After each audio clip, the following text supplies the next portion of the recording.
Do you want to know a secret? Well, I'll tell you one.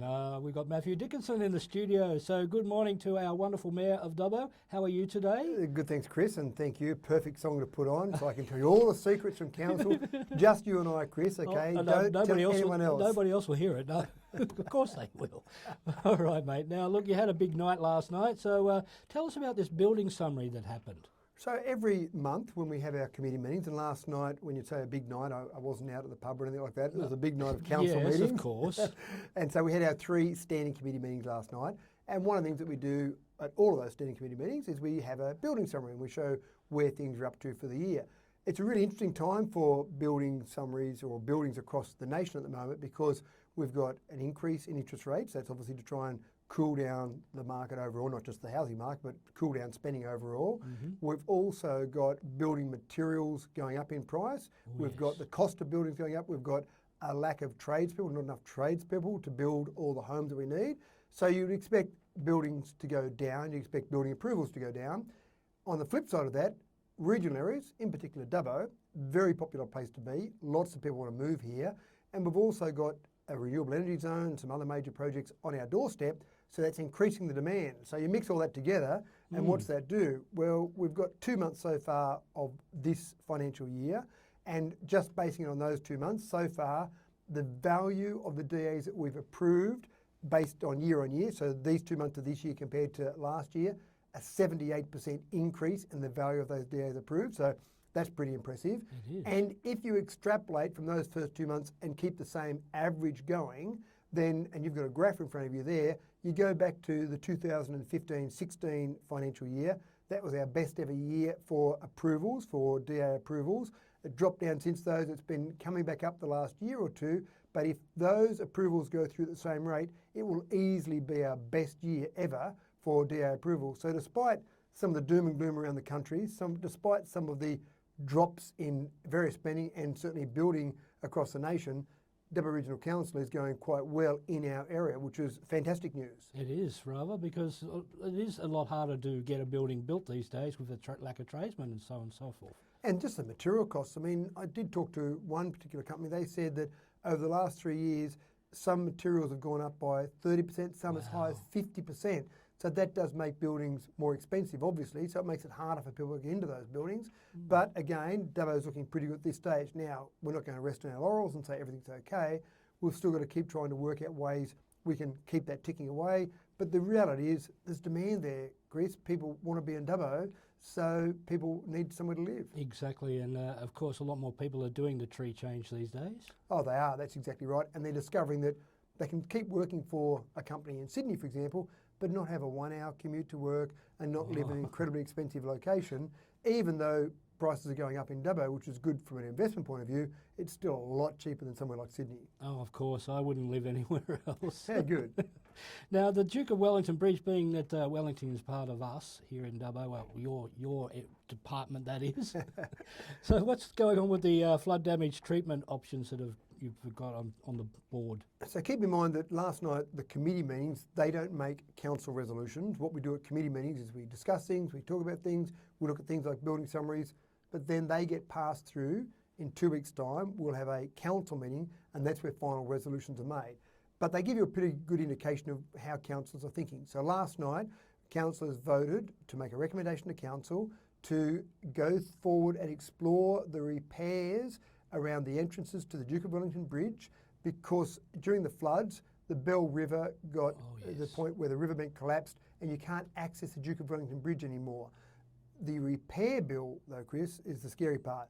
We estimate $21.6 million to repair the riverbank and build it up to the point where it can withstand the waters that come down the Bell River in the future. What we voted on last night, and if that goes ahead 2 weeks' time at council, is that we will go forward and start looking for funding. A few different buckets we might be able to look at there, but the main one will be disaster recovery funding, because that was as a result of very high flood or flows of water through the floods at the end of last year. That's when that damage occurred. So we're going to focus on that. Some other different buckets of money we'll focus on as well. We simply don't have the budget, but councillors recognise the fact that we need that bridge for Wellington people. So essentially, and it's not actually, the point was made at the council meeting or the committee meeting last night, it's not just for Wellington people. Obviously people come through Wellington to access Dubbo, for example. And if something happened to the main bridge, well, the They access can't to get Dubbo across. is very difficult. So that's probably important, not just for Wellington Bill, but for the whole wider community as you go further west.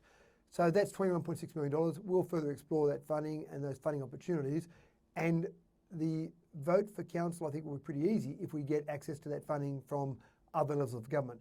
If we don't, that's when it'll be a bit of a tougher decision. So we'll work on that. The first point is we're working on trying to get that repaired. Fingers crossed the state and federal will help you out a bit there. Yeah, exactly right. All right, what about the response of a motion about the drought security project?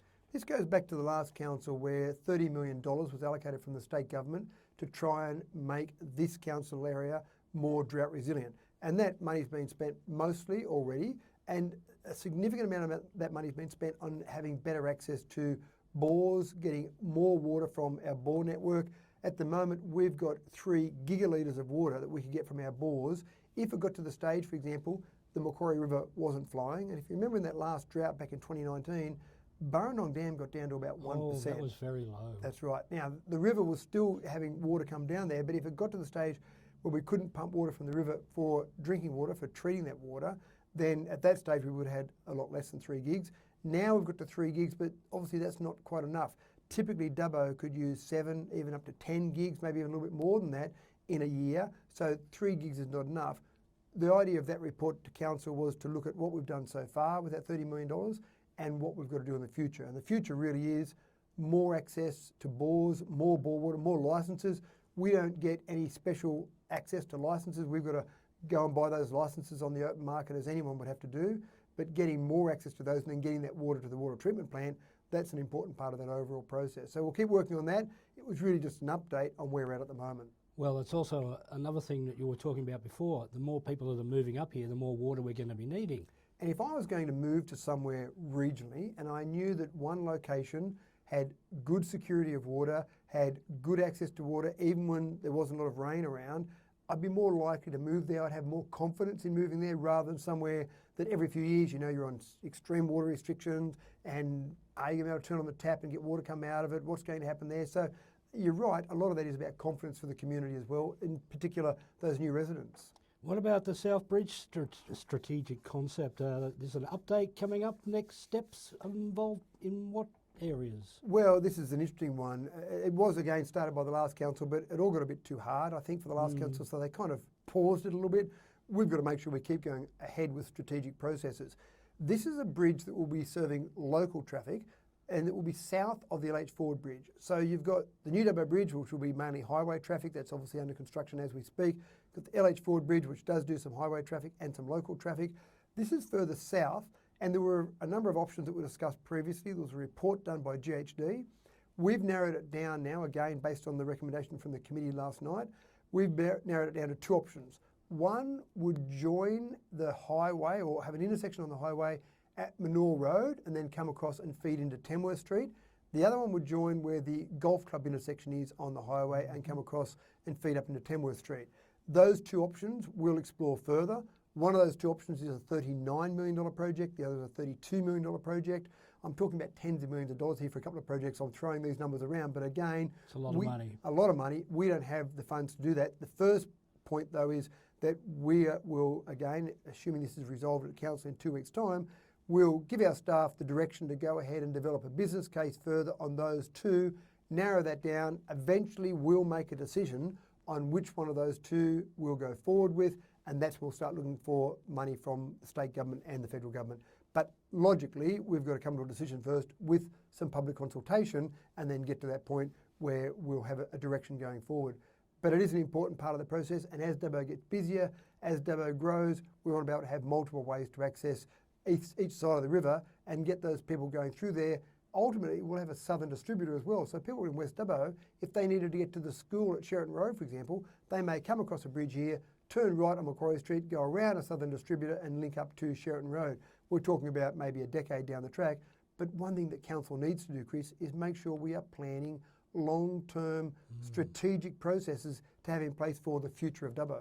Indeed, because if you don't do that, what's going to happen when the future government in town has changed. Maybe I'm not saying that you're going to lose your job, but you know what I mean. So in the 10 years' time, it might be a cold different story. Exactly right. And one thing that council should do is look at that long-term strategic view. If a council isn't looking strategically, not looking long-term, they're probably doing a disservice to the community. You need to make sure that you're not just looking at what you're doing today. It's really about those things that are going to happen. And you're right, it will be another council probably realising some of these. It probably won't be my own council realising some of these projects, but hopefully we do our job well enough that the future councils look back and say, gee, I'm glad they put those strategic processes in place. That's a good idea too, having those future plans. All right, now what about this art, the public art strategy for public exhibition around town? So how's that going? I think this will be something right up your alley, Chris. I think you'd love public art. Oh, yes. And one of the things that's important is that we've got a policy, a strategic process in place so that when people want to put up some public art, we don't just do it on an ad hoc basis. We've got a policy in place. So we'll further develop that policy. And when we talk about public art, we're not really talking about, say, murals on the side of a building. You can do that now, and you don't need to go through a complicated council process. There are some rules around that. But this is more about things such as the rhinos we've got in Dubbo. They're an example of public art. You might want to put up some public art in public places, but what are the rules around that? Well, we've got to develop that and encourage it, I think, is part of it. If we've got a policy in place, if we've got something where we can encourage people and we can point to that policy, we might see some more public art in the community, whether it's put up by private individuals, whether it's put up by council, just things in the public arena. And I think that's part of the way we're growing as a community, Chris. I think we are learning about a whole range of different parts of our community. We've got Dubbo Regional Theatre and Convention Centre. A lot of money was spent on that, $18.5 million way back when that was opened. And so we're learning about that. We've got the Western Plains Cultural Centre. We've got our sporting facilities, but we've also got a lot of art and culture. And I think we're growing as a community. And you can make a little tourist walk or drive around to point out the different spots in town where the art is displayed. Well, that's a good point. Once you get more of that, all these things add to the vibrancy of the community, add to the tourism, and people may not come and visit Dubbo just specifically for the public art, but when they're here, it might keep them here longer. We've got this wonderful thing called the zoo that attracts 300,000 visitors a year, every single year. I've never heard of it. I've never heard of it, that's right. One of our challenges is when they come to see the zoo, how do we keep them in Dubbo longer? And by having more attractions, by having the Old Dubbo Jail, by having the Royal Flying Doctor Service Visitor Experience Centre, by having a public art trail, for example, even, get ready for this one, Chris, even by having a 3D printed toilet. That'll keep people in Dubbo just a bit longer because there's more things for them to see and do while they're here. So that's all come to fruition. I was here last time when you were saying they were going to do it. That's right, and they've done it. And this week we had the official opening of the 3D printed toilet. We cut the toilet paper to let people in. We didn't have a ribbon to cut, but we thought about cutting toilet paper there to let people in. But that, I know already, has had people who have been in Dubbo and they've gone to look at that. We had a minister for the state government in town the other day, and before she left, she said, I've got to go and look at this 3D printed toilet. So I don't think people are going to leave wherever they are and come and look at that toilet, unless they might be an architecture student, for example. But when people are here, I guarantee that's one of the things that will be of interest to them, and they want to go and look at that. Our staff have had 10 councils from across the state already contact them and have a detailed conversation about how that process worked and what happened with that. And there's a lot of interest from other councils about how they might do something similar.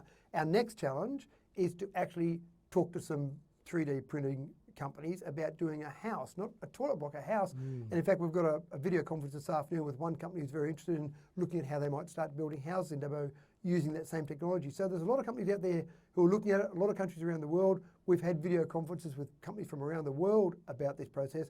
We've got it built there now though, so let's see what else we can do with it. Are we the first people to have one of these printed toilet facilities? Out of all government levels, federal, state and local, we are the first of any of those to build any public infrastructure with 3D printing concept in this nation. So a trailblazer, pioneering the way, Chris. Fabulous, absolutely fabulous.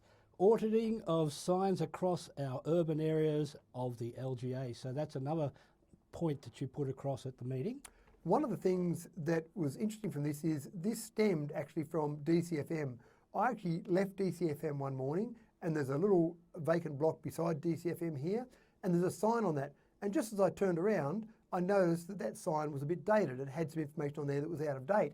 And I was just having a casual conversation with our Deputy Mayor one day, Richard Ivey, about that particular fact. I said, I saw their sign a bit out of date, we should fix it up. And Richard said, well, I've noticed some signs as well that have been out of date. He said, I'm going to bring a notice of motion forward to council. So he did that, and he asked our staff, and it was supported by council, or councillors, asked our staff to look at the signs we've got in Dubbo and do a bit of an audit and see if we've got some signs that are out of date. They might have an old logo on there, they might have some incorrect information, for example. And so that audit has now been done by our staff, and they found about 265 signs in our LGA that have got something wrong with them. Now, it might be as simple as they've got an old Dubbo City Council or Wellington Shire Council logo. Not the end of the world, but we've been amalgamated now for 7 years, so we should probably tidy up some of those. There are some that have got incorrect information on them in terms of, there was one sign we saw in the report that showed a loading zone there for certain hours of the day and 1 hour parking for some of those hours of the day that crossed over. So what is it? Is it a loading zone? Is it 1 hour parking? So that can be confusing for people. So let's fix that up. Other ones, they still have things like, by order of the General Manager, Tony Kelly. Tony Kelly hasn't been the General Manager of Council since about 2004, I think he retired. Wow. And Tony's unfortunately now passed away, but they've still got his name on some of these signs. So things like that. So the challenge now is we've found some of those signs that have got some incorrect information. We've got to fix those signs up. We've got a wayfinding project on Track O'Reilly where we're going to update some of the signs. This has been a project that's been ticking away for some time. So that'll fix up some of those signs. I did notice one sign down there, the old White Bridge, which was a bridge that was in Dubbo before the LH Ford Bridge. Gee, we're good at naming things, aren't we? Yep. It was a bridge and it was white. So they called it the White Bridge. So there's a sign down there on Track O'Reilly, but it says Height Bridge because the W has fallen off that sign. So some of those signs like that are going to be updated as part of that project. But now we'll have to look at our future budgets and see where we might go and fix up some of these other signs. Some of them will be quite inexpensive to fix. Some of them need a bit more work. But a good project that was brought forward by Councillor Ivey. As long as you got the population numbers right on the sign as you're entering into Dubbo. Well, we don't have them anymore. What? That was a thing that I used to enjoy when you drive on a road trip and you'd see those signs, you'd be coming up to a particular location. Okay, kids, guess what the population of this next place is? And so you have a bit of a guess and then that population sign would be there. But it changes too quickly. We've got so many people moving to Dubbo, Chris, that we'd have one of our staff out there every day updating the sign. Just like the old days of those signs with how many have died that day. This population growth goes down. That's right, population growth keeps going up and we'll be scribbling it out and putting new numbers there. So we haven't had those for some time now, Chris, and I don't remember seeing them at many other locations as well, but that's one thing that people probably rely on Google for and just go and look it up as they enter a town. Technology. Exactly right. Well, thank you very much for coming in and having a chat with us today, Matthew, and telling us all about your meeting last night and everything that's going on in Dubbo. It's been a pleasure having a chat to you right here on DCFM 88.9. Thank you, Chris. Always a pleasure. Rightio, we'll be back into the music for you in just a second, so hang around.